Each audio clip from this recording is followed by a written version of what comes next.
Oh boy, I cannot wait to try some of this brand new Soylent. Is soy food consumption turning men into pussies and making them more likely to adopt left-wing beliefs? The term soy boy, which is used to decry everyone who's not like them as degenerate, feminized, weak losers who are also, for some reason, also leftists. Well, maybe I could stand to wait a little bit. So you're probably wondering, what the hell is a soy boy? Well, the term soy boy is slang for a male who completely and utterly lacks all necessary masculine qualities, and was first seen in a post on 4chan back in April 18th of 2017. From there, it would make its way to Urban Dictionary in June of the same year, and would gain massive recognition after Paul Joseph Watson posted a video in November of also the same year. Soy boy seems to be more of an insult related to the word cuck, with little to no actual literal meaning of the original word implied, though some try to correlate soy use to the reasoning someone being feminine, left-wing, or a bitch boy. I don't personally think soy could cause effemination, much less change an individual's whole ideology, so we're going to look into the real science behind soy use in men. Soybeans contain high amounts of phytoestrogens, organic compounds that mimic the female hormone estrogen in the human body. This reduces testosterone and lowers male sperm count. Men who eat half a serving of soy a day have 34 million fewer sperm per millimeter than those who don't. Men with low testosterone have impaired sexual functioning. They lose their libido. Men with high estrogen take on feminine traits.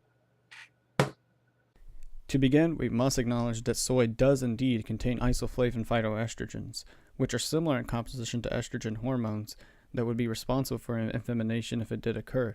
Chemically, their structure may be similar, but similar may not be enough when it comes to being recepted by the hormone receptors for estrogen.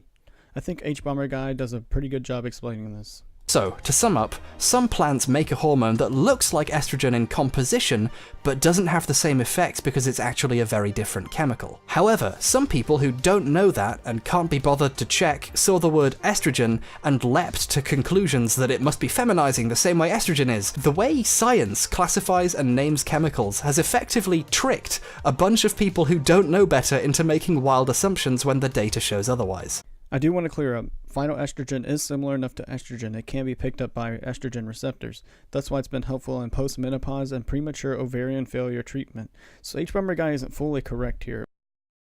Within a study conducted by Dr. Mark Messina, a nutritionist at Loma Linda University, he found that soybean isoflavone exposure does not cause feminizing effects on men. In fact, in some cases, there were increases in T levels in men that were ingesting soy, but this is most likely not due to the soy intake itself. Dr. Messina also debunks that soy does not decrease sperm concentration. However, it seems within his research that there have been some outliers. If men had predisposed low T levels, such as being obese, this would cause hyperestrogenism, or an excess of estrogen in the body, but this is only a hypothesis right now. Where was Paul getting all his information then?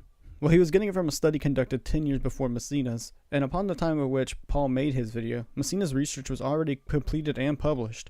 So Paul was using data that seemed to be better aligned with his agenda. Dr. Messina also debunks Paul's old research, claiming that soy did cause feminization in men, claiming those experiments were done on mice, and those studies couldn't be conclusive due to the obvious differences in digestion of isoflavone phytoestrogens between mice and men. Even if phytoestrogens did influence men T levels, there's phytoestrogens present in many things, including oats, yams, carrots, apples, and even beer and coffee. If that was the case, why don't alcoholics and coffee addicts become effeminated over time?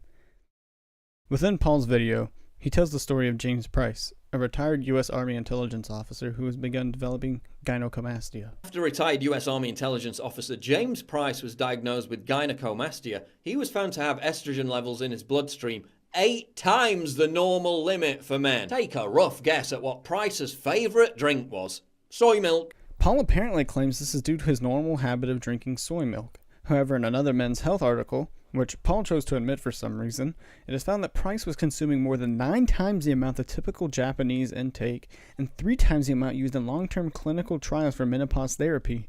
It's also not described if Price was overweight or not, which we already know would play a huge factor in the effects of the amount of soy intake would cause.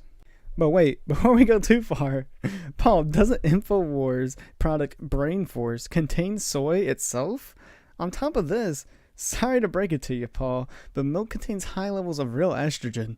Plus, who the hell drinks milk with Asian food? Milk has been linked to possible male reproductive issues, along with evidence to show that increased milk intake could lead to increased risk of prostate cancer. To say the least, I think I could say I'm pretty blessed to be lactose intolerant and have been drinking almond milk all this time. Keep in mind, genetically modified foods have not been studied far enough to know if there's hidden adverse effects from soy, or even other plants that have been commercially grown nationwide genetically modified. So maybe it's best to look for organic products or consume with the consciousness of knowing you're not 100% sure of what you're putting into your body quite yet. Thus, genetically modified soy may have effects we're unaware of, and it won't be known until extensive research is done. And to finalize all this, soy has never been shown to have effects on psychological health. Thus, the claims that soy is causing men to adopt left-wing beliefs is just absurd. Correlation does not mean causation, Paul, and I'm sure there are plenty right-wing and centrists who also consume soy, including yourself. So to conclude, maybe this is just grown-ass men looking too far into an internet joke. The science seems to point towards the fact that soy shouldn't cause any harmful effects to male physicality or reproductive health. You should choose to put what you want in your body at the end of the day and know what the possible consequences are. I'd also like to state I'm not attacking anyone here. I'm just correcting their misinformation, and I think Paul owes it to his supporters to update his stance and re-inform people with studies that aren't 12 years old. As for me, I'm gonna go try out this new Soylent stuff. Let's give this bad boy a taste test.